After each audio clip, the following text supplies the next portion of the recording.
பகவான் கிருஷ்ணரின் 32வது அற்புதமான குணம் கருணை, கம்பேஷன், காருண்யன்னு சொல்லுவோம்.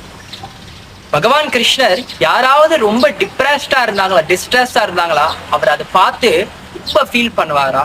இதுக்கு உதாரணம் பாகவதத்தில் பீஷ்ம பிதாமதர் அம்பு படுக்கையில படுத்து கொண்டிருக்கும் போது அவரு கண்ணனை பார்க்கணும், கண்ணனை தரிசனிக்கணும்னு ரொம்ப ஆசைப்பட்டாரா.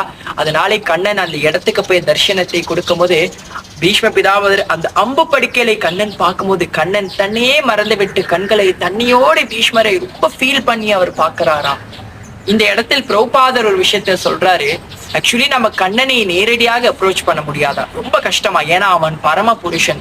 ஆனா நம்மளால கண்ணனுடைய இந்த காருண்யமான ரூபம், அது யாரு, தாயார் ஸ்ரீமதி ராதாராணி, அவங்களுடைய பிரார்த்தனை, அவங்கக்கிட்ட நம்ம பிரார்த்தனை பண்ண வேண்டும். அவங்களுடைய கருணை மூலமாக நம்மளுக்கு கண்ணன்